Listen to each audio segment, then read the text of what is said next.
তবে এটি আসল কুকুর নয়, এটি একটি রোবট বানিয়েছে বোস্টন ডাইনামিক্স নামের একটি প্রতিষ্ঠান।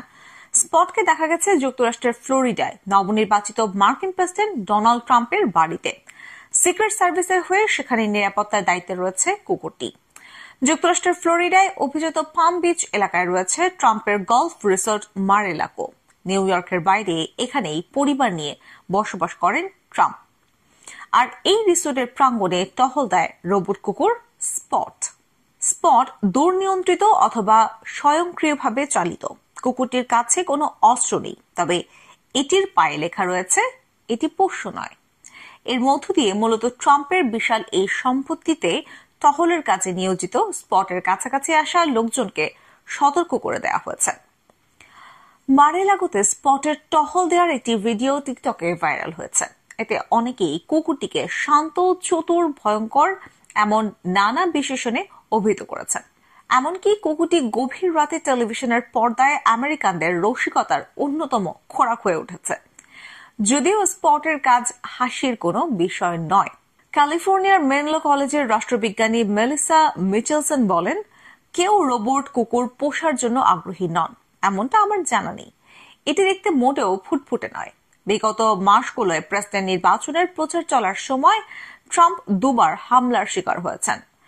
পেনসিলভেনিয়ার বাটলার এলাকায় গত জুলাইয়ে নির্বাচনী সমাবেশে বক্তব্য দেওয়ার সময় প্রথমবার, দ্বিতীয়বার এই মার-এ-লাগোতে গত সেপ্টেম্বরে। যুক্তরাষ্ট্রের সিক্রেট সার্ভিসের যোগাযোগ প্রধান অ্যান্থনি গুগলিয়েলমি এক বিবৃতিতে বিবিসিকে বলেন, নবনির্বাচিত প্রেসিডেন্ট ডোনাল্ড ট্রাম্পকে নিরাপদে রাখা সর্বোচ্চ অগ্রাধিকার।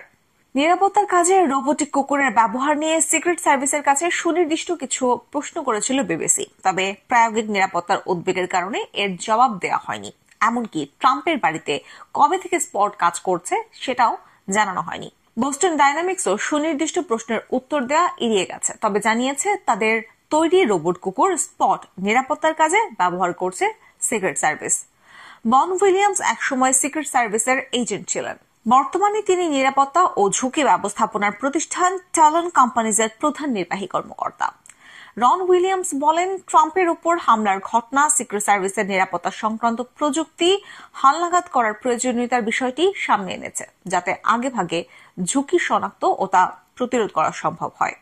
রন উইলিয়ামসের মতে, মার-এ-লাগো এত বিশাল এলাকা জুড়ে অবস্থিত যে সেখানে মানুষের একার পক্ষে টহল দেওয়া তুলনামূলক কঠিন। এর বিপরীতে রোবট কুকুর অনেক বেশি এলাকা জুড়ে পাহারা দিতে সক্ষম।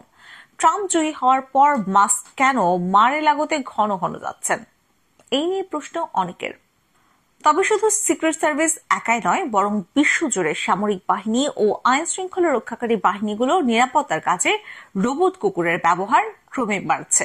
বিভিন্ন সংবাদ মাধ্যমের খবর, নিউ ইয়র্কের পুলিশ বিভাগ গত বছর নিজেদের নিরাপত্তা দলে রোবট কুকুর যুক্ত করেছে। অন্যদিকে রাশিয়ার সামরিক বাহিনীর সঙ্গে চলমান যুদ্ধে নিজেদের অবস্থান পুনরুদ্ধারে রোবট কুকুর ব্যবহার করছে ইউক্রেন।